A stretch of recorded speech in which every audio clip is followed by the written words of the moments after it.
Rio wakes up and finds himself in a realm of clouds with an angel standing in front of him. First of all, the angel informs him that he recently died, but he also says that Rio won't be going to the afterlife. Long story short, that damn truck got another one, so now Michael has to send Rio to another world so he can start a new life. From the information Michael has, Rio isn't going to receive any special mission or task to accomplish in the new world, so he is free to do whatever he wants.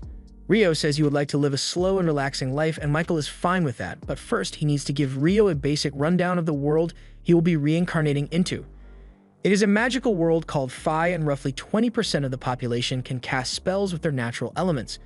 With that said, the element Rio is most compatible with is water, and since he requested a slow, relaxing life, Michael took the liberty of setting up a small house with a starter pack and a barrier around it to keep monsters away. As a part of his starter pack, Michael has also prepared an ice house with 2 months worth of food in storage, so Rio won't have to worry about going hungry for a while. He also bought a book with detailed descriptions of all the monsters Rio might encounter in the area. This is going to be helpful when Rio eventually encounters the beasts of the forest, but for now, he wants to try out his new magic.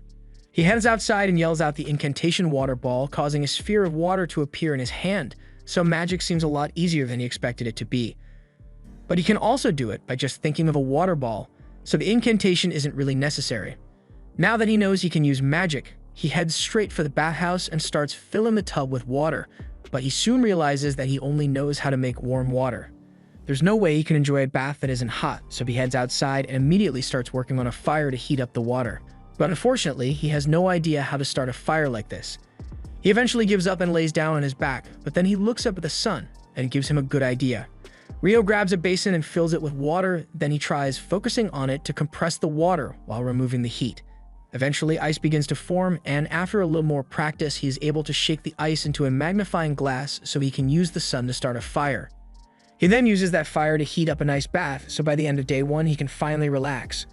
With what he learned from creating the ice, he should be able to create hot water on his own if he just adds heat to the water instead, so he will have to start practicing that soon. The next morning, Rio is having breakfast when he starts thinking about his future. Michael only gave him 2 months worth of food, so he's going to have to go hunting eventually to replenish his stock. However, he's pretty sure a single knife won't be enough to handle the monsters out in the forest, so he decides to start training his offensive magic. The first thing he does is try shooting a water ball at a tree, and it works just as he had expected it to, but a little ball of water probably isn't going to be very helpful in combat. However, he knows of a way to make the water's impact stronger, so he forms another water ball, but this time, he concentrates all the water into a single point for extra pressure. It's a great idea in theory, but he still isn't skilled enough to put much force behind it, so his water jet is the equivalent of a squirt gun right now. Rio thinks back to something Michael told him before he reincarnated. Magic is all about imagination, so he needs to have a clear picture of what he's trying and continue working towards it until he gets better. After a few days of constant practice, Rio's water jets are starting to look decent, but it's still nowhere near strong enough to kill a monster yet. Additionally, Rio has also managed to get the hang of creating hot water, so he can now make warm baths for himself when he wants, although he still needs to work on temperature control. The next morning, he wants to start working on his ice magic again, so he heads out and tries creating ice out of thin air this time. It takes a lot of effort, but he is eventually able to summon ice from nothing, even if it took 3 to 4 business days for it to form, and he isn't able to shoot it as easily as water. So far, combat training hasn't been going very well since none of the spells he came up with have been effective, but over the next few hours, Rio keeps practicing as much as he can until he eventually collapses to the floor from mana exhaustion.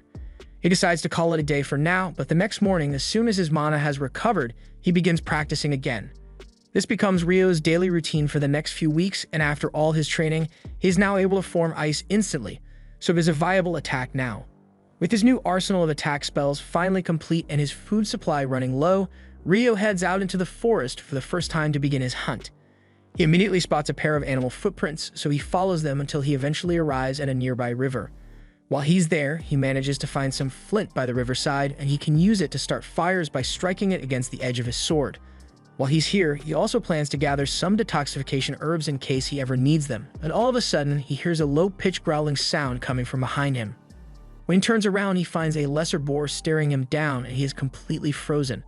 The boar starts charging at Rio, but this is the first time he has ever had to fight for his life, so he's having trouble thinking of what to do. Just as the boar is about to hit him, he manages to snap out of it and jumps to the side to avoid getting trampled.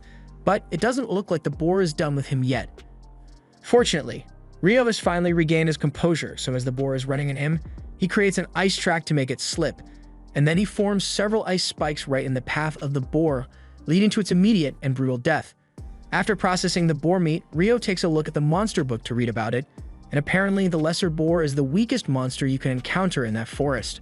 The whole book is meant to be a guide for beginners, so most of the monsters in it are pretty basic, but there are 2 extra pages at the end of the book which seem important. One page talks about dragons and how they are creatures powerful enough to destroy entire cities on their own.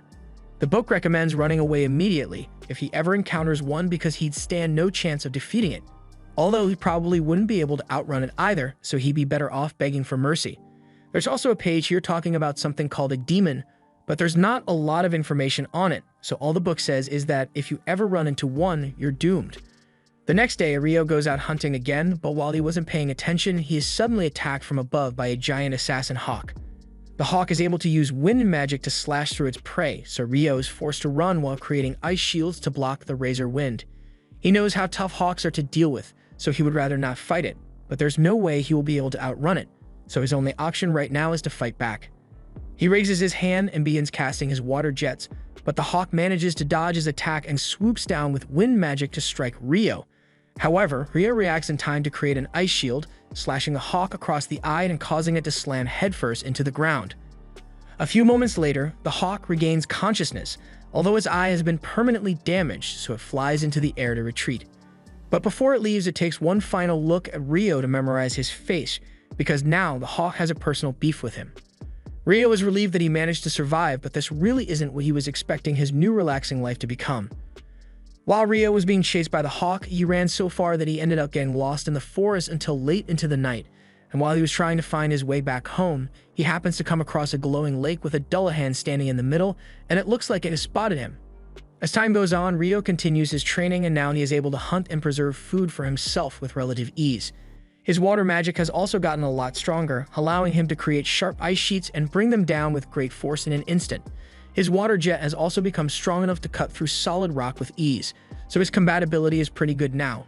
But ice magic isn't the only training he has been doing lately. Ever since that day he was spotted by the Dullahan, he has gone out into the forest late every night to fight it. Headless horsemen weren't mentioned in the monster guidebook at all, so it is either not a monster or it's simply too advanced for the beginner guidebook. Either way, Rio still plans to fight it, so he charges forward with his ice stick and begins swinging. This is more of a training session than an actual fight because the Dullahan outclasses Rio in both strength and skill, but Rio is still doing his best to block the Dullahan's attacks with his ice shields, but he still ends up getting taken down in a matter of seconds. The Dullahan has never said a word to Rio, but for some reason, Rio feels like he has taken on the role of a teacher trying to whip him into shape. Just then, the Dullahan raises its sword and uses water magic to extend its blade. Rio is surprised to learn that the Dullahan can use water magic as well, but after demonstrating how the sword works, it hands it over to Rio and walks out onto the lake. Sometime later, Rio was out hunting as usual when he was suddenly attacked by the same assassin hawk from last time. He doesn't recall it being black last time he saw it, so he assumes it must have worked hard to evolve just so it could come back for a rematch. The hawk dives toward Rio and launches several wind slashes, so Rio puts up 5 layers of ice walls to protect himself. However, since it has evolved, a hawk's wind slashes are so strong that they instantly shattered all of Rio's ice walls. And now he's starting to get really nervous. He starts darting across the field while putting up ice walls to block any incoming attacks, and when he finally sees an opening, he counterattacks by launching several ice spikes. However, the hawk managed to dodge the spikes with a sudden burst of speed, and that's not all either. It opens its mouth and screeches at a frequency that interferes with Rio's magic, so all of his ice shields disappear, and he is practically defenseless. But the hawk still isn't done yet, so it begins hovering in front of Rio, and he can tell that something big is coming, but he doesn't know when it is. Moments later, Rio can feel electricity in the air as a bolt of lightning is shot straight at him, and an attack like that would have been fatal, but luckily he was able to use a stick as a lightning rod and jump away to save himself. While Rio is recovering from the partial shock he just received, the hawk comes down and tries to finish him off with its talons, but at the last second, Rio pulls out his ice sword and parries the attack. The hawk clashes with him a few more times, but thanks to all Rio's training with Dullahan, he is able to quickly locate a gap in the hawk's defenses and stab it through the neck. After the hawk falls to the ground, Rio approaches it because he can understand how it feels. It lost an eye because of Rio, so it desperately wanted to prove that it was stronger than him, which is why it evolved in the first place. But Rio has also spent his time trying to get strong, so in the end, the Hawks still lost. After that, Rio begins walking home, but to his utter shock, he is suddenly confronted by a dragon. He remembers what the book said about dragons being unstoppable, so he believes he is doomed, but to his surprise, the dragon begins talking to him using telepathy. The dragon doesn't seem like it wants to hurt Rio in any way. In fact, it just stuck here because it is currently looking for a black hawk that came this way, so it was wondering if Rio might have seen it around here. Rio is glad that the dragon isn't hostile, but it is probably talking about the hawk he just killed, so he apologizes profusely and explains that the hawk attacked him, so he had no choice but to kill it. The dragon is surprised to hear that a human like Rio could kill a hawk, but he doesn't seem too upset about it. On another note, the dragon is rather intrigued by the sword Rio is carrying because he recognizes it as the Fairy King's. And for him to have given it away to a young boy, Rio must have done something to get on his good side. The dragon has taken a liking to Rio, and Rio has a few questions he was hoping to ask since he still doesn't have much information about this world. He and the dragon end up talking for a few hours until it is late into the evening, but their conversation is cut short because the dragon needs to return home now. Rio thanks him for answering his questions, and the dragon thanks him as well because it has been ages since he got to have such an interesting conversation. The two of them say their goodbyes, but while that is happening, Michael is up in heaven reviewing the paperwork for Rio's reincarnation when he notices something he missed earlier. It looks like Rio was given the hidden trait of eternal youth for some reason, and Michael thinks it's strange because he hasn't seen someone with a hidden trait since he sent a hero girl to Fae 10,000 years ago. One day, Rio heads down to the beach because he has been craving salt recently. But when he gets there, he finds the wreckage of a washed-up ship. He approaches the ship to see if there are any survivors, and he finds a body lying next to it, but when he checks on the guy, he realizes the man is already dead, so there's nothing he can do to help. However, just then, Rio hears the sound of someone grunting on the other side of the beach, so he looks over there, and he is pleased to see that someone actually survived the wreckage. The ship was destroyed by a giant sea monster during a massive storm, so Abel was certain he would meet his end at sea, but to his surprise, he wakes up in a warm bed. All of his stuff has been set aside on the table next to him, so he grabs it and starts exploring the area because he has no idea where he is. He heads outside in hopes of spotting a landmark or something, but all he can see around the house is a thick tree line. Just then, Rio comes out of the house and he says he's glad to see that Abel is back on his feet. Abel is shocked when he realizes Rio is here because he couldn't sense him approaching him at all, but aside from that, he thinks Rio is dressed really weird. He's about to ask why Rio has no sense of style, but then he realizes that it would be rude to say something like that right off the bat, so instead, he first thanks Rio for saving his life. Rio says there's no need to thank him since all he did was carry Abel's body here. But unfortunately, Abel was the only one left alive by the time Rio found them, so the rest of the people aboard the ship are long dead. Abel is a bit surprised that other people washed up alongside him, but he tells Rio that he doesn't have time to worry about their deaths too much because everyone else on that ship was an illegal smuggler. Rio isn't exactly sure what Abel means by smugglers, but for now, Abel must be pretty hungry after surviving a wreck like that, so Rio offers to make some lunch for him.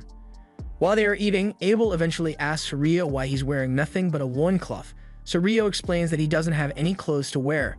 Abel asks why Rio doesn't just go out and buy some clothes, but then he stops himself because he thinks Rio may not have enough money to buy necessities for himself, and it would be rude to bring that up now.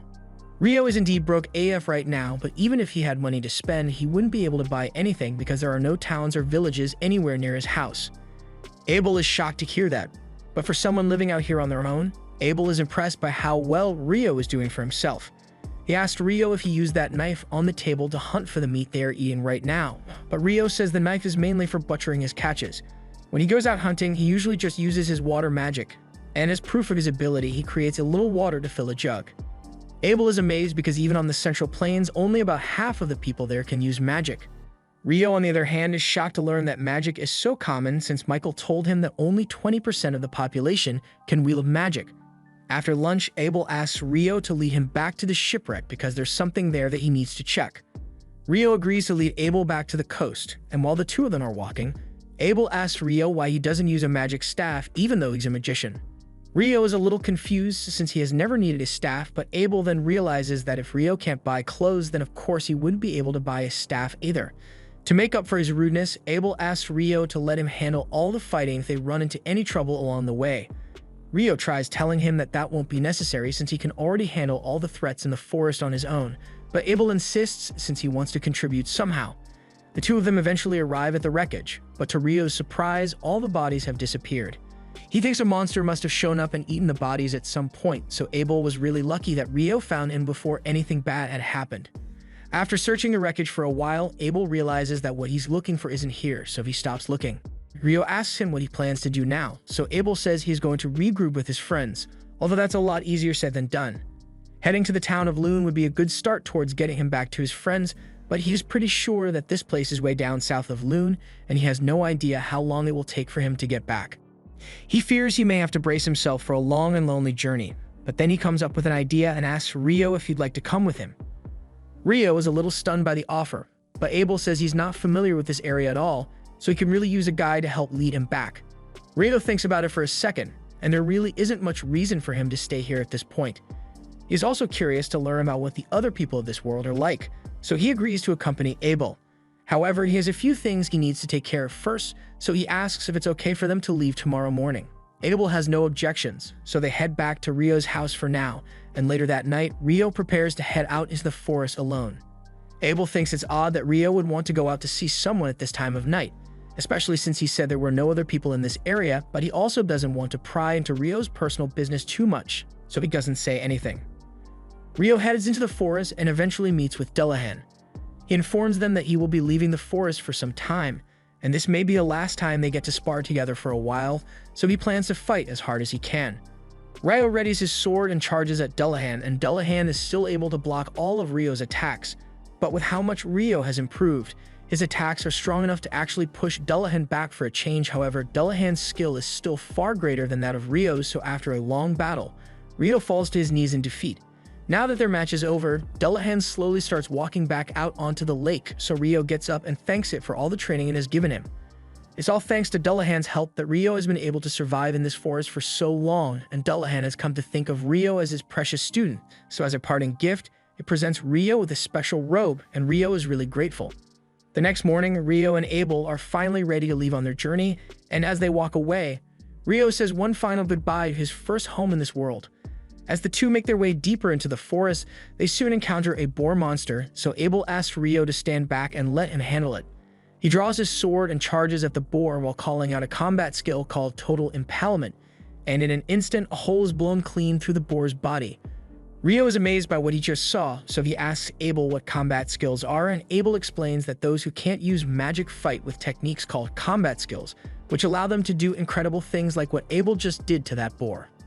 After a day of walking through the forest, they eventually arrive at a marsh area, but it's full of lizardmen and Abel would like to avoid fighting them altogether, so he suggests that he and Rio should circle around through the woods. However, while they are taking the detour, Rio senses something slowly creeping up on them, so he has Abel's attention and informs him that the lizardmen are following them. Abel says they are going to have to fight them off, so he readies his sword, but Rio tells him there are too many lizardmen for Abel to fight on his own, so he's going to deal with them using magic. Abel doesn't understand how Rio intends to defeat a group of lizardmen on his own, but as the lizards emerge from the tree line, Rio immediately shoots them down with several icicles. Abel is shocked by what he just witnessed, but they are still in the middle of a battle, so he's going to have to save his questions for later. Once all the lizardmen have been dealt with, Abel asks Rio to explain what kind of spell he just used. Rio doesn't understand what Abel is talking about since all he did was cast several ordinary icicle spells, but from what Abel has been told, a mage should only be able to cast one spell at a time. Abel got the information from a wind mage, so Rio thinks the limit of one spell at a time must be unique to wind magic because he has never had any trouble multicasting with water before. Anyway, before they continue, Rio creates a glass of water for Abel since they need to stay hydrated, but Abel notices that the incantation Rio used this time is different from the one he used to create water before, so he's curious. Rio doesn't actually need to use incantations at all, he just thinks they sound really cool, but he doesn't want Abel to think he's weird, so he pretends nothing changed. They eventually make it out of the forest and into an open field, but without realizing it, they had accidentally wandered into a rock golem field, so Abel and Rio have to block the rocks being thrown at them. This is the first time Rio has ever seen rock golems, and he is surprised because they look nothing like what he had expected. Abel runs ahead and tries using his Total Impalement skill on the golems, but even though he managed to carve a hole through one of them, the golem seals itself back up in an instant, so he won't be able to make much progress like this. Since the golems are able to heal, Rio thinks they need to destroy them in one attack, and he has the perfect spell in mind for the job. He asks Abel to give him some space because he has something he wants to try, and once Abel is out of the danger zone, Rio uses his magic to summon an ice cube, a really big one. He then drops the cube on two of the golems, and even he is a little scared by how destructive that attack was. He does the same thing to the rest of the golems until there's only one left, but this one isn't moving anymore for some reason. Rio assumes the golems must have been absorbing energy from the ground to power their attacks, so now that this one has fallen over, it can't do much anymore. They also spot a massive magic stone at the bottom of the golem, so they plan to take it with them, but it's too bad that they can't get any more since all the other golems were crushed. The two of them set up camp for the night, and while they are talking, Abel mentions something about dungeons having monsters like golems. As soon as Rio hears the word dungeon, he becomes incredibly excited and asks why Abel didn't mention anything about dungeons earlier. Abel didn't think Rio would be so interested in the topic, but if he really wants to see a dungeon so badly, then he's in luck, because the only dungeon in the Central Plains is located in Lune, the town they are headed for. Rio asks if there's anything else he should know about, so Abel asks if he knows about the dwarves and elves. Rio has heard a little about them, but he wants some more details, so Abel explains that dwarves are strong, short people who are good with crafts, and there are quite a few of them in Lune. But as for elves, most of them live in wooded areas and don't interact with humans often, so Abel only knows of one elf in Lune. The next morning, the two continue heading north, and Rio says that once they make it past those mountains over there, they will find human civilization. Abel has been trying avoiding prying too much into Rio's personal matters, but he's really curious as to how on earth Rio knows where he's going when he has never actually been to a human village. The truth is, Rio got all this info from his conversation with the dragon, but he is pretty sure saying that would freak Abel out, so he tells him he's better off not knowing. A few moments later, Rio senses something terrifying nearby, and to both his and Abel's horror, they are confronted by a giant griffin. Neither of them has what it takes to defeat a monster like this, so Rio thinks quickly and reaches into his pouch, throwing the meat he saved for later into the air. Abel does the same, and the griffin immediately snatches it out of the air. It now has enough food for the day, so it decides to leave the two of them alone, and they are both incredibly relieved that they managed to survive. Abel says monsters like griffins haven't been seen near humans for centuries, so it is likely that this mountain is keeping a lot of the more powerful monsters away from civilization. But if that's the case, then they are bound to run into even more monsters here.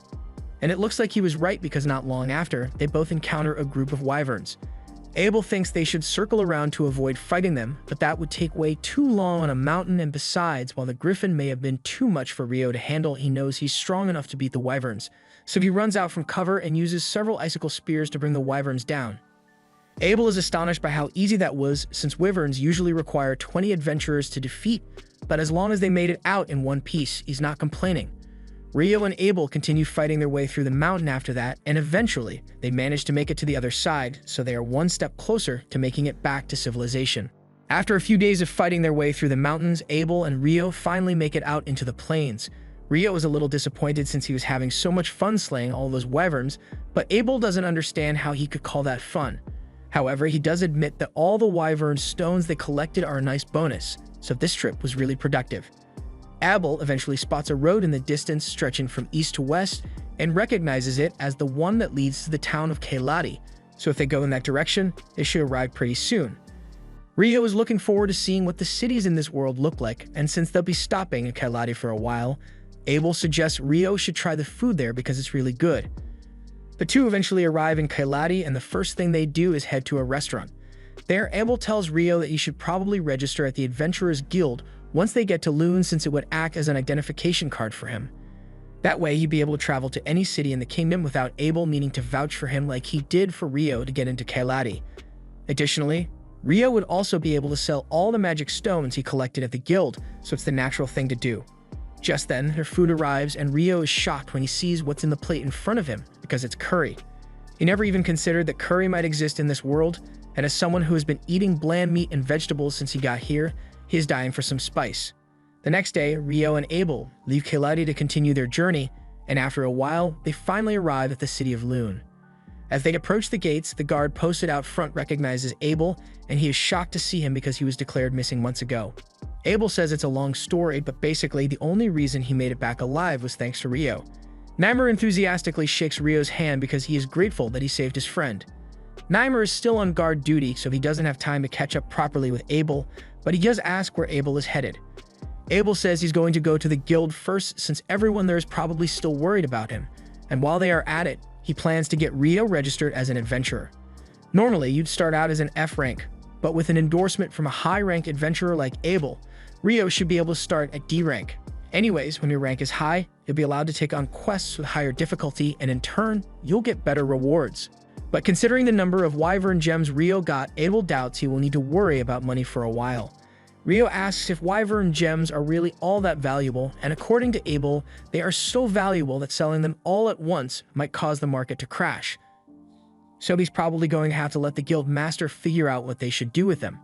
Once they arrive, Abel walks in, and as soon as he is seen, everyone gathers around because they all thought he was dead. It's clear that Abel is really popular here, and Rio doesn't want to get in the way of Abel's reunion, so he decides to step out for a moment. He starts taking a walk through the city when all of a sudden, he bumps into an elf girl, and she happens to recognize his robe as one that can only be gotten from the King of Fairies. If Rio was given a robe, then the King of Fairies must have really taken a liking to him. She thinks Rio is interesting, so she'd like to talk to him, but she's got urgent matters to attend to, so she has to go. Rio is about to chase after her, but at that moment, Abel comes out looking for Rio because he wants to introduce him to all the people at the guild. Abel tells everyone that if it weren't for Rio, he never would have been able to return home. The guild patrons are all really thankful for Rio's help, so they give him a warm welcome, and Rio is starting to like it here. After Rio's introduction, Abel takes him to the front desk so he can get registered, and while he's there, he asks the receptionist, Nina, if it would be possible to raise Rio's rank to D with his endorsement. Nina is surprised to hear this since Abel has never endorsed someone before, but Rio is more than qualified. Nina says there should be no problem ranking Rio up, but they will still need to do a proof of strength test, so Abel plans to go talk to the guild master about it.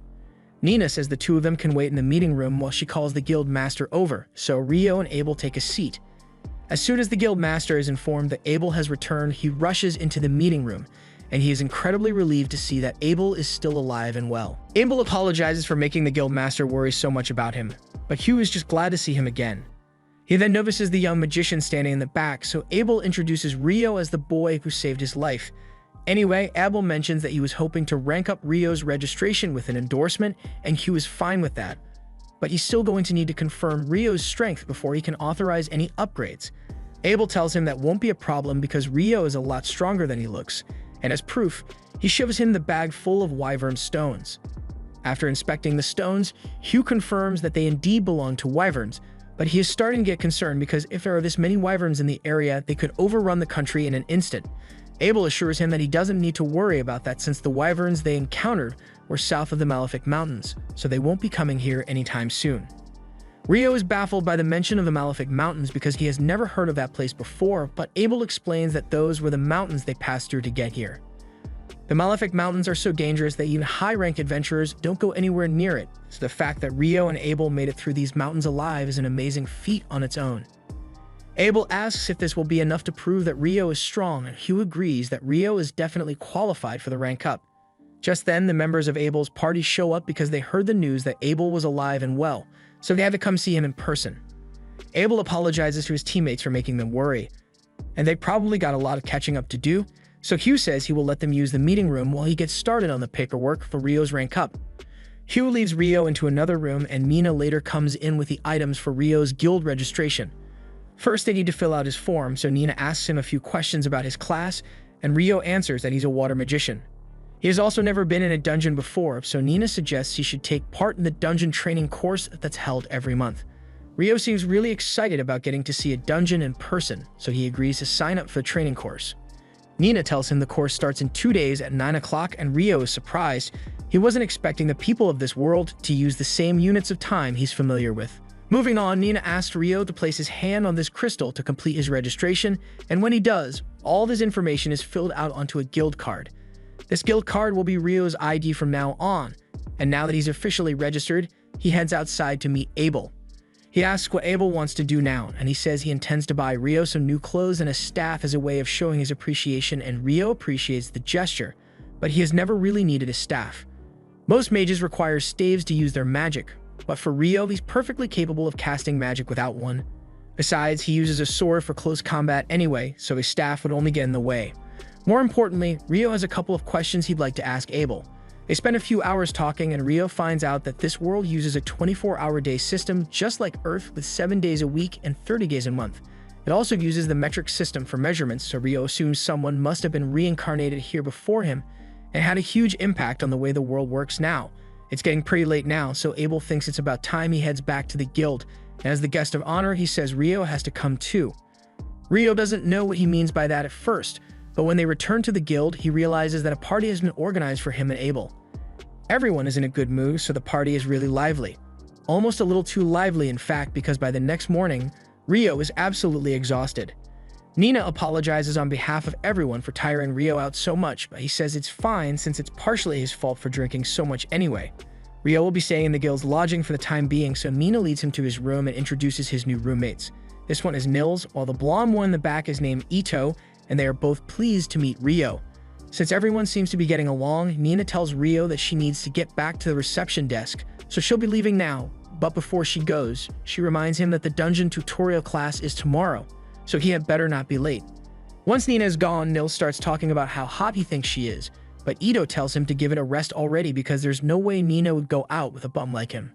Moving on, Ito greets Rio and says he'd like to keep things casual here so they can become friends. Rio says he'd like to be friends as well, and Ito is glad to hear it because he was worried Rio might be a stuck-up jerk like Dan from Room 1. A moment later, there's a knock at the door, and it turns out to be Nina again. She apologizes for the interruption, but she just got a newly registered adventurer in need of lodging, so she wants to set him up in this room as well. He says his name is Amon, but the others are surprised that he's an adventurer since there's no way he's old enough yet. Amon admits that he's still only 16, but both his parents are dead, so he didn't have many options to make a living. Ito tells Amon that it's nothing to be ashamed of since that's how most people end up becoming adventurers in the first place, and apparently, Amon plans on taking the dungeon course tomorrow as well, so Nina asks Rio to go with him. While Rio is getting acquainted with his new roommates, Abel is telling his party members all about what happened while he was crossing the Malefic Mountains, but the mage, Lynn, simply refuses to believe that a boy like Rio is capable of such strong magic. Sure, ice walls can be made with magic, but they are usually so thin that they can't block any damage, and something like conjuring a giant ice cube to drop on your enemy is simply impossible. Abel asserts that he saw Rio do it with his own eyes, but Lynn still can't accept it. Power like that goes against all the fundamentals of magic that she spent her life studying, and she's getting angrier by the second at the thought that a kid is way more powerful than she is. But Abel is still confident that he knows what he saw. From what Abel has described, the only other person with similar abilities they can think of would be the famous Inferno Magician. The Inferno Magician is a legendary hero capable of wiping out thousands of Imperial soldiers with a single chant and burning wyverns to ash in an instant. It feels absurd to compare Rio to someone who is so renowned, but if his power truly is on the level of the Inferno Mage, then Raiha is worried about what might happen if Rio were to turn against them and join the Empire. However, Abel is certain that that will never happen because Rio doesn't think the Empire of Debui sounds cool, and that's what he cares about the most. A few days go by and Rio has been diligently attending the dungeon training course, but for today's lesson, the instructor tells everyone that they'll be heading into an actual dungeon for the first time. He asks if anyone has any questions for him regarding the dungeons, so Rio raises his hand and asks if there are any teleportation mechanisms that allow you to travel to floors that you've previously cleared. The instructor is impressed that Rio was actually aware of that, but while things of that nature do exist in the southern dungeon, he tells Rio that he won't find any around here. A little while later, everyone arrives at the dungeon entrance, and the instructor explains that the city of Loon was actually built around the dungeon, so it is pretty much right in the center. Every couple of years, something called the tidal bore happens, meaning the monster population inside the dungeon rapidly rises, and such an event puts the people in the town at risk of being attacked, so these double walls were built to keep the monsters contained. Rio thinks it's interesting that Loon has an outer wall and an inner wall as well, but Amon is just worried because the tidal bore event seems really scary. The instructor assures him that there's nothing to worry about since the tidal bore only happens once every few years, so the chances of one happening right now are insanely slim. The group soon arrives on the first floor of the dungeon, and the instructor tells them that there are only basic monsters on this level, so everyone is free to explore as much as they'd like, but they should still stay close by in case of an emergency. Rio and Amon go off on their own to search the area, and a little while later, Rio senses a monster up ahead, so he tells Amon they'll deal with it together. As they advance through the cave, they eventually spot the monster, and this one is just a regular soldier ant, so Rio tells Amon that he's going to pin it to the ground, and when he does, he wants Amon to finish it off. Amon says he understands the plan, so Rio casts ice magic to pierce the ant's limbs, and while it is immobile, Amon runs up to it and slices its head off. Rio congratulates him on his first successful monster kill, and Amon feels really good about himself, but there's still more to be done since they need to harvest the magic stone from the Ent's corpse before they return. Later that night, Rio and Amon get back to the guild lodge, and when the other two hear that they successfully completed the course, they hold a celebration for them. Ito is honestly impressed because he didn't expect Rio and Amon to be able to defeat a soldier ant on their first trip into the dungeon, but Amon says he didn't really do much. It was Rio who held the monster down for him, but Rio says Amon deserves at least a bit of credit because he was the one who dealt the finishing blow.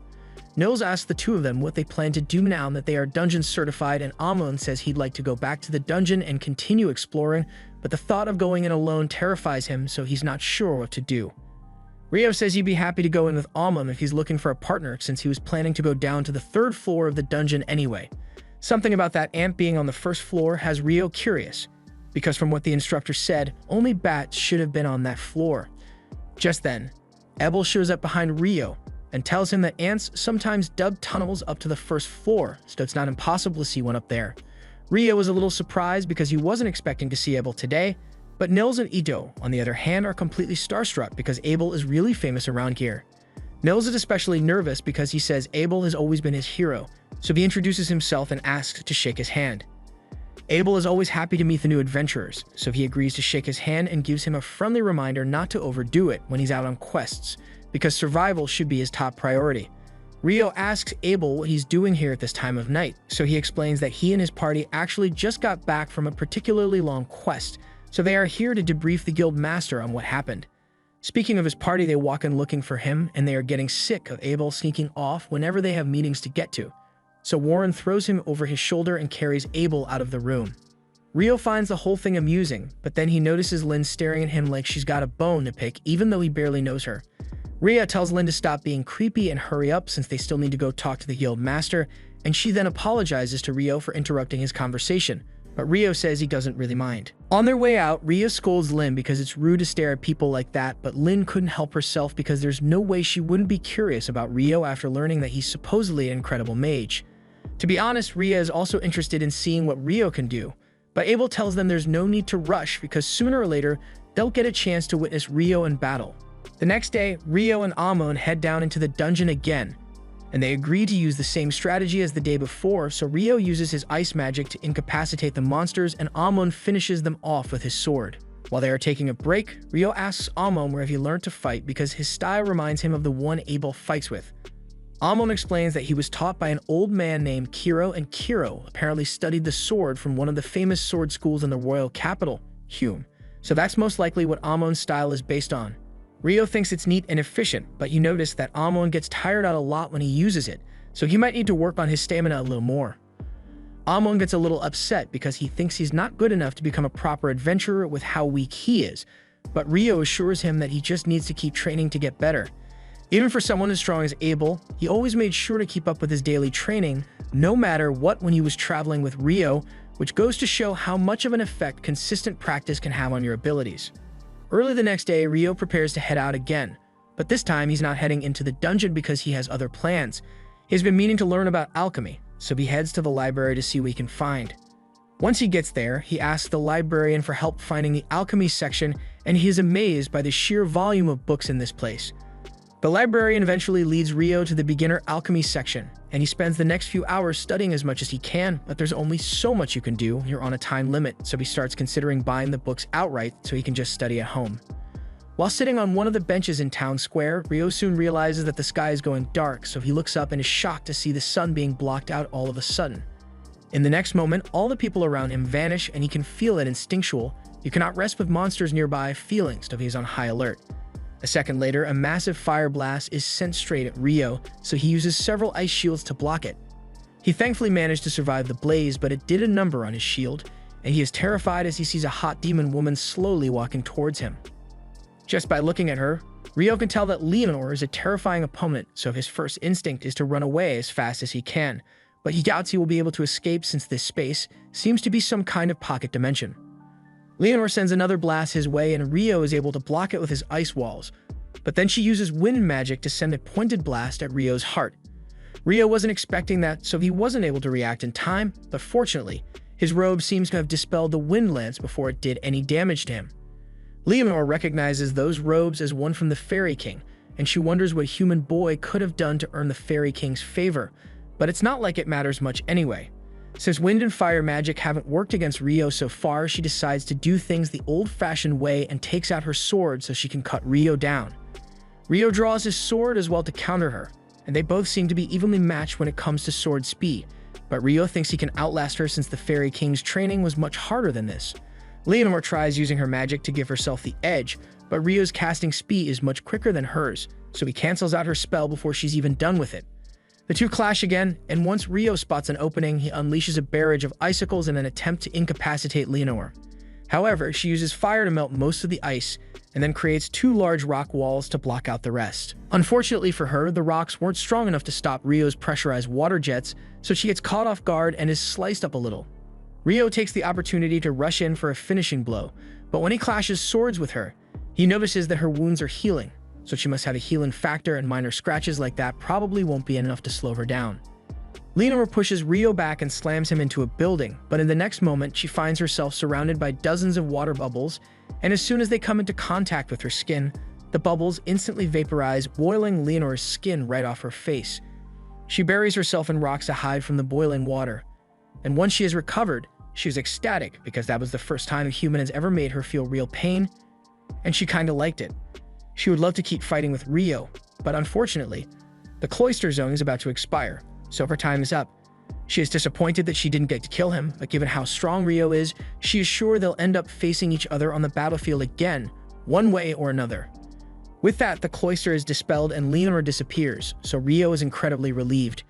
He realizes he really needs to step up his game because if it weren't for this magic robe, he would have a hole in his chest right now. But since he won't have to deal with Leonor again for a while, he decides to go buy those books he was thinking about before she showed up. Rio heads to the guild to check his account balance, and to his shock, he's loaded. He remembers Abel telling him that those wyvern stones were really valuable, but he didn't think selling just one of those stones would earn him so much money. It looks like he won't have to worry about earning money for a while, so he decides to head back to his room for the day, but he's surprised to see that none of the others are back yet. He then hears a commotion out in the backyard, so he goes to check it out and sees Nils, Ito, and Amon beaten up on the ground while surrounded by 5 guys. Nils curses Dan for ambushing them like this, but Dan mockingly tells him an adventurer must always be alert, so it's Nils' own fault that he got caught lacking. By the way, Dan has no reason to be doing this, he's just being a jerk for the love of the game. But Rio doesn't appreciate him messing with his friends like that, so with no warning, he uses his ice magic to knock out 4 of the guys standing there, leaving Dan all alone. He asks Dan if he's going to run away now that he has no backup, but Dan assumes Rio must suck at hand-to-hand combat since he's a mage, so he throws a haymaker, and Rio promptly makes him throw up his lunch as well. Now that Dan has been taken care of, Rio goes over to his friends and offers Ito a recovery potion so he can use his healing magic on the others. Even though he got jumped, Nils feels terrible about letting himself get beaten by Dan, but Rio tells him it's not his fault since he must have been exhausted from doing dungeon runs with Almon all day. Anyway, since he's just as exhausted as they are, Rio suggests they all take a nice dip in a hot bath to relax, and while they are in there, Ito uses his healing magic to heal Rio's wound. Luckily, there were no broken bones, but he can tell that the attack had a lot of force behind it, so it would have been bad news if it had hit his heart. Rio tells him the attack actually was aimed at his heart, but he just barely managed to dodge enough to redirect it to his shoulder. Although it still really hurt. The others are shocked when they hear that Rio was nearly beaten when they know how strong he is, so they ask him what he could possibly have been fighting. Rio says it's a long story, so he will tell them later, but as for right now, he just wants to relax. The next day, Ito, Almon, and Nils head back into the dungeon, and after taking out a goblin archer on the 5th floor, Nils suggests they should head home for the day. It hasn't been long since they got here, but goblin archers aren't supposed to show up on the 5th floor, so he has a bad feeling about this. Besides, they already made more than enough money for today, so he doesn't want to take any unnecessary risks. And it's a good thing they decided to turn back here, because further down the cave, there was a monster which would have absolutely destroyed them if they ran into it, especially since Rio isn't here. Speaking of Rio, he is currently outside the city because his battle against Leonor made him realize how much he needs to improve. In terms of casting speed, they were both evenly matched, but Leonor was able to move a lot faster than him thanks to her wind magic, so he needs to work on his movement speed. However, Rio isn't able to use wind magic, so he is going to need to come up with an alternative. The best spell he can think of to act as propulsion is his water jet, since he uses it for improved mobility underwater, but he has never used it to move on land before, so he's not sure how to go about it. For starters, he forms some ice on the ground, and then he generates several water jets along his back, but it barely moves his body, so his first test ends in failure. He decides to try it with more water jets next time, but for now, he wants to head back to the library so he can learn more about alchemy and demons. Meanwhile, Lynn is busy searching through all the spellbooks she can find because she's looking for anything similar to that giant ice cube spell Abel said he saw Rio use, but even the forbidden spell books don't mention it. If Rio actually pulled it off, then it would have to have been an original spell, but a spell like that would require an incredible amount of mana, so she still finds it hard to believe that Rio was able to do it so casually. Just as she is putting the book back, the elf girl from earlier, Sarah, walks in and she seems to be good friends with Lynn, so she asks what she's doing here. Lynn explains that she was just trying to locate a spell in one of the spellbooks, but she couldn't find what she was looking for. Sarah says she's sorry to hear that and she'd love to help Lynn search, but she just got back from a mission to the royal capital, and she's late for an important meeting. Back at the guild, the boys head over to the front desk to give Nina a report on their dungeon exploration today. Nina is surprised to see them back so soon since they usually spend a lot more time in the dungeon, but Ito tells her there's actually a reason they came back early. He shows her the magic stone they got, and after inspecting it, Nina confirms that it really does belong to a goblin archer. A goblin archer showing up on the 5th floor is practically unheard of, so she rushes off to inform the guild master, but before she goes, she thanks the boys for the valuable intel. Once the guild master hears the news, he is just as shocked as Nina was because goblin archers aren't meant to show up until the 10th floor, so encountering one on the 5th floor means something is terribly wrong. The guild master asks Nina how many high-ranking parties are still in Loon at the moment, and right now, the only ones available are Abel's party, Crimson Sword, and a White Brigade party, so the guild master asks Nina to call them here so he can deliver the news in person. A little while later, Abel and the others arrive at the guild in response to the guild master's summons, but Abel isn't exactly thrilled because he heard White Brigade is going to be here as well, and he hates having to talk to their leader. Once they arrive, Abel sees the leader of White Brigade, Phelps, already seated, so he gives him a shallow greeting.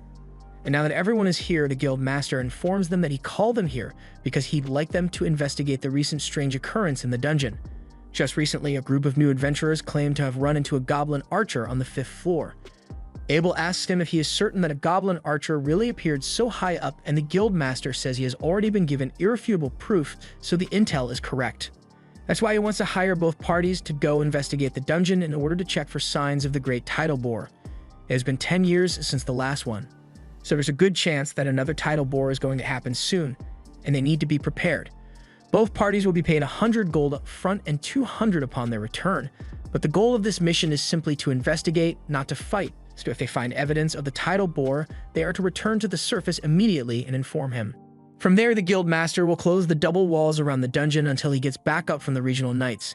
The guild master has already gotten permission from the local lord for it, but he still needs to inspect the dungeon to take any action, so he asks them if they are willing to take the job. Both Abel and Phelps agree on behalf of their parties, so the investigation is set for tomorrow morning. The next day, Rio wakes up early because he plans to go to the city's northern library to learn more about alchemy. Ito tells him the northern library is only accessible to people who are D rank and above, but that won't be a problem for Rio. Although Amon remembers hearing rumors that the forbidden texts in that library are only accessible to B rank or higher, so Rio won't be able to get his hands on those. A little while later, Rio arrives at the Northern Library, and the book selection here is even larger than that of the Southern Library. This place is so big that he's probably going to need help finding the books he's after, but people would probably look at him weird if he started talking about demons all of a sudden.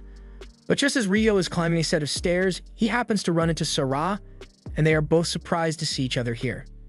Meanwhile, over by the dungeon, the members of Crimson Sword and White Brigade have both gathered outside the gates to prepare for the investigation, but just as the guild master is about to open it, Abel stops him because he has a bad feeling about this.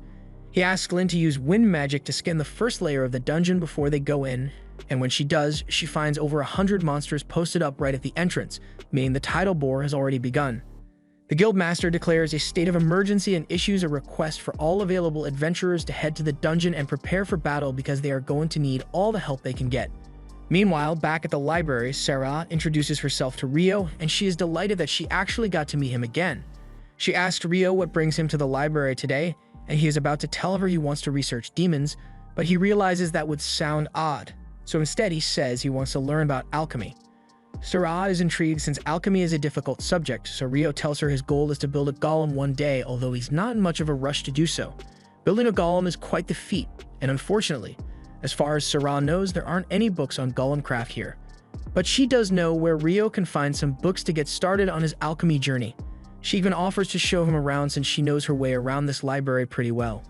Along the way, Sarah asks Rio if he enjoys reading books, and he says he loves them, but he hasn't been around books in ages, so he hasn't had many opportunities to read. Sarah laughs a little because the way Rio said that makes it sound like it has been decades since he last saw a book, which is kind of true, but he doesn't want to explain all that. So he changes the subject and starts talking about how he thinks it's cool that Sarah is an elf. Sarah admits that it's rare to find an elf living in human settlements, so she may be considered a bit strange, but if nothing else, staying in this city led her to meet Rio, so she wouldn't change a thing. While Rio and Sarah continue their leisurely stroll through the library, all the gates to the dungeon are locked down and every available adventurer has been stationed on the walls in anticipation of the incoming threat. Before long, the main dungeon gates burst open and hundreds of goblins come pouring out, so the adventurers begin their attack and fire hundreds of arrows while the mages cast as many fireballs as they can. This is going to be a battle of attrition, so whenever someone gets injured, they are rotated out of the formation so they can be healed to continue the fight. But with so many goblins here, the guild master is starting to get worried that they may not be able to hold them off. Phelps tells all of his party members to make sure they conserve their energy, and Abel reminds Lynn not to use too much magic because they can't risk her running out of mana early on. Unfortunately, they are running low on arrows, so Abel doesn't know how much longer they can hold out. A few moments later, Nils and a few other F-rank adventurers arrive, and they brought every arrow they could get their hands on, so they should be able to hold off the goblins now. But that aside, Nils has a message for Abel from the guild master. So he tells him that once the smaller goblins are taken care of, Crimson Sword and White Brigade are going to have to face the boss once it shows up. A few hours later, pretty much all of the regular goblins have been dealt with, and the boss should be showing up soon. So the guild master gives the signal for Crimson Sword and White Brigade to move forward and attack. They all jump off the wall, and Lynn uses her magic to make sure they land safely. But there are still a few goblins down here, so Abel and Phelps rush ahead to finish them off. They then turn their attention to the large goblin general that just emerged from the dungeon. But to their surprise, it's not just one, it's 3 separate goblin generals. This is bad news since having 3 generals means that there must be a goblin king nearby, so they need to finish this quickly. Abel tells everyone that he and Phelps will handle 1 general each, while Rhea and Sheena can go after the last one. And now that everyone is clear on the plan, they all spring into action. Abel evades one of the goblin's strikes and manages to cut its arm off, so it shouldn't be too hard to take the goblin generals down, but just then, he notices something off inside the dungeon, so he yells for everyone to get down immediately. In the next moment, a wind slash is sent straight at them, slicing all the goblin generals in half, but luckily, everyone else managed to duck in time to avoid getting bisected. The one responsible for the air slash was the Goblin King, and it clearly won't be as easy to defeat as the others, so Abel and Phelps rush in to try and catch it off guard. However, when Phelps tries to pierce it with his spear, it bounces right off the Goblin King's armor. Phelps is forced to pull back since he can't do any damage to it, but Abel isn't slowing down at all. He charges straight at the Goblin King and uses his perfect shadow technique to evade its attack before piercing his chest. That wasn't enough to kill the Goblin King, but Abel never expected to finish it off on his own. He then calls out to Lynn, who has been charging up a wind bullet spell this entire time, and once he's out of the way, she swish cheeses the Goblin King, officially putting an end to the crisis. Everyone heads back to the guild to celebrate their victory, and by the time Rayo returns, he has no idea why everyone is so happy. But while the rest of the guild members get to party, the guild master is buried elbow deep in paperwork because he still needs to send out the reports on the tidal bore and process all the payouts for the adventurers who helped deal with it. And on top of all that, researchers from the royal capital are bound to show up sooner or later asking to collect data on the tidal bore, so he's going to have to deal with them too. Meanwhile, at the party, Abel has just finished explaining everything that happened with the tidal bore while he was in the library when Abel's friends show up. Lynn has been meaning to ask Rio in person for a while now, so she tells him she wants to know if he can really create thick ice walls at a distance. Rio confirms it, and to be exact, he says he can cast spells up to a distance of around 40 meters away, but it took him a long time to get the hang of it, so it's not as easy as he makes it look. Even with that being the case, Lynn has never heard of someone being able to use magic at such a distance, so she asks Rio if it's some kind of original spell, and if so, then she wants to know what incantation he uses to cast it. Rio says he'd be glad to show her later, but as for the incantation, he kind of just makes it up on the spot, so she can use wherever she wants. Just then, Nils points out that most of the food is already gone, so if Rio doesn't hurry, he won't get anything to eat. He excuses himself to go grab some food, but Lynn is still confused by what he meant when he said he just goes with the flow for incantations. Abel then informs her that Rio only uses incantations because he thinks they are cool, but he is perfectly capable of casting spells without saying a word, and that sounds even more absurd to her than the ice walls did. Early the next morning, Nils, Ito, and Amon all gather at the guild to look for a job, but they are disappointed to see the job board completely empty. Just then, Rio happens to walk by and he asks what the three of them are doing since they usually be out working by now. Unfortunately, after the title bore yesterday, the dungeon was closed down for inspections, so they won't be able to go there for a while. They were hoping to find a resource gathering job to get by in the meantime, but with all the items that were dropped during the title bore, there isn't much demand for resource gathering. Their problems aside, they ask Rio what he's doing, so he tells them he is actually looking for some magic copper ore because he needs it to begin practicing alchemy. Ito recalls hearing that magic copper ore is super expensive, and Rio tells him he's right since the last store he went to told him it would cost 50 gold pieces for a single copper piece.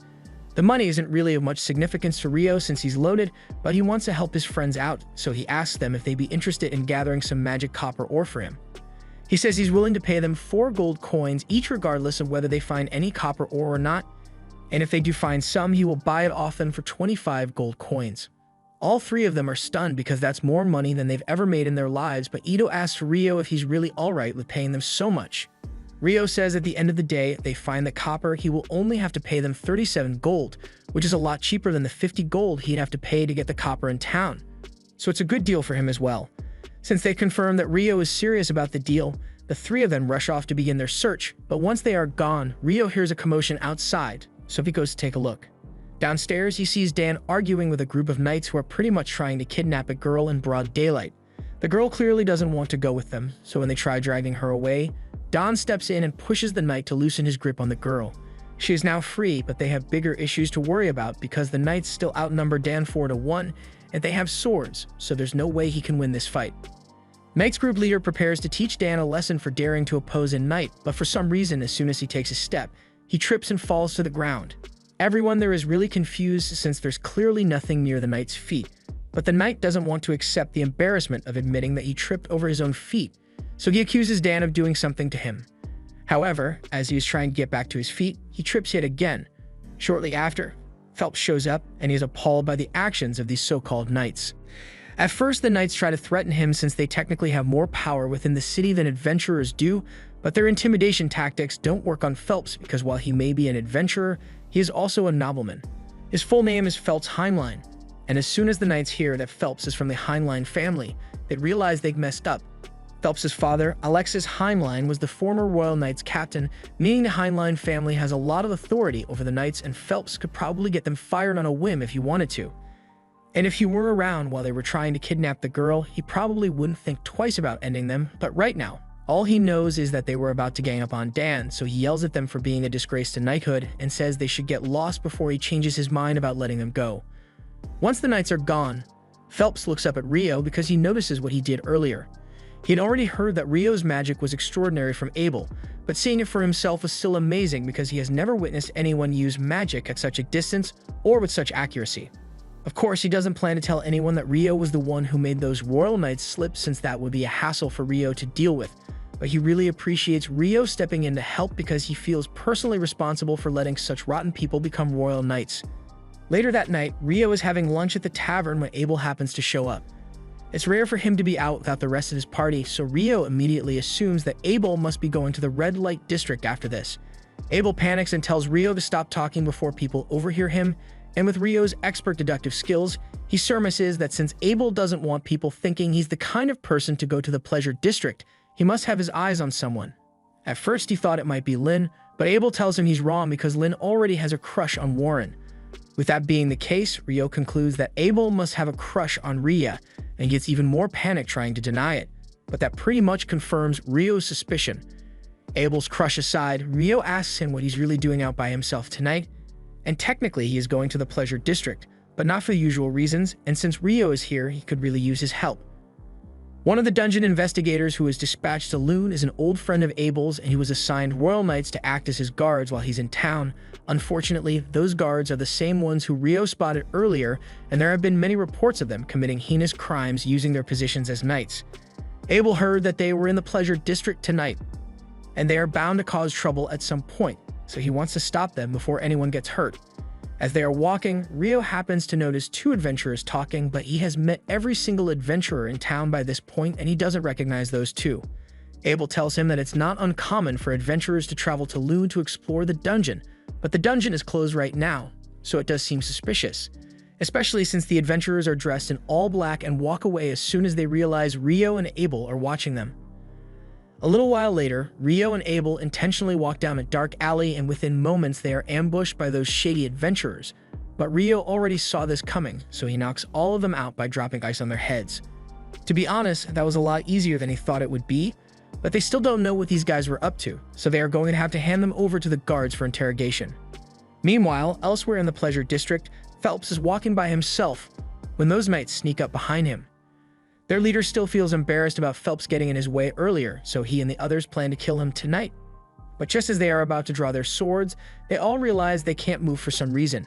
You see, this whole thing was a trap orchestrated by Phelps, because he is now aware of how sinister this group of knights truly is, and he would be a failure of a noble if he let them continue as things are, so he had Shenna hit them with paralytic needles. And with them stuck in place, he calls upon her fire magic, reducing their bodies to ash until not a trace remains. The next morning, the research team from the capital arrives in town, and just as the guild master had predicted, they immediately cause trouble for everyone by claiming today's entire food provision for their investigation. On top of that, Clive is also demanding that Hugh reopen the dungeon and give him some adventurers for protection while they investigate. Hugh tells Clive he is being unreasonable because they don't know what state the dungeon is in right now, and it could be really dangerous, but Clive reminds him that he has been given full authority over the investigation, so Hugh has to do whatever he tells him. The advisor, Arthur, apologizes to Hugh for Clive's behavior and promises to replace the supplies that were taken from the town, which Hugh greatly appreciates, but Clive still refuses to give up reopening the dungeon to go in. Hugh eventually concedes and says he is willing to open the dungeon for Clive, but he makes it clear that if anything goes wrong, neither Hugh nor the city of Loon will be held responsible. It will all fall on Clive's shoulders. He is starting to have second thoughts now that he realizes he will have to face the consequences if anything goes wrong, but he can't back down now after how much he has argued over this. He eventually agrees to Hugh's terms, but there's still a matter of finding adventurers to accompany the research team. A little while later, Rio is heading to the cafeteria when a girl comes running out and asks him if he can show her the way to the Adventurers Guild. Rio was on his way to get lunch, but since she needs help, he takes her to the guild. The girl's name is Natalie Schwarzkopf, and she's here to deliver a letter requesting the aid of Abel's party in defending the investigation team in the dungeon. Rio is surprised to hear that an investigation team is being sent down there since the dungeon is closed, but Abel is sure someone must have pulled some strings to force Hugh to reopen it. The reason the dungeon was closed in the first place was because decades ago, after a tidal bore, an A-rank party was sent down to investigate, but none of them ever returned. Even her leader, who was practically an S-rank superhuman, was never seen again, and if whatever was down there was enough to take out an S-rank, the guild didn't want to take any chances. So from then on, it became policy to close down the dungeon whenever a tidal bore occurs. Rio is intrigued by the story, but he is also pretty hungry, so he's going to have to go now. Once Rio is gone, Lynn asks if Natalie is really part of the Schwarzkopf family, since they are renowned for their legendary water magic. Natalie confirms it, so Lynn asks her if she has ever heard of magic that allows a mage to create an ice wall at a distance. Natalie says she's not sure something like that is even possible, so Abel tells her that as hard as it may be to believe, Rio is actually capable of creating an ice wall 40 meters away, and on that note, he wants to warn everyone here that under no circumstances are they to pick a fight with Rio. And if they do find themselves up against him, they should just give up and surrender because there's no way they'd be able to beat him even if they all fought him at once. He also tells Natalie that if she ever needs help and she can't find any of them, then she should go to Rio for help. 3 days go by and Rio's friends finally get back from their mission, and they manage to gather 2 magic copper ores, so Rio pays them 90 gold coins in total, and they are really thankful because they won't have to work for a while with this much money. Meanwhile, down in the dungeon, the investigation team has already made it all the way to the 7th floor, but strangely, they haven't seen a single monster yet, so they continue heading deeper. Eventually, they happen to stumble upon a black square in the side of the wall, and none of them have any idea what it is since they've never seen anything like it before, but Clive is ecstatic since this is a prime anomaly for analysis. He immediately orders everyone to set up the measuring equipment so they can send data back up to the surface, and once they do, the analysis team, including Nathalie, will begin scrutinizing the data to identify the anomaly. However, as soon as Clive's research team sticks the mana density gauge through the gate, everyone there is instantly teleported away, and the surface team loses contact with them. This was the end of episode 6. Subscribe to not miss the next part.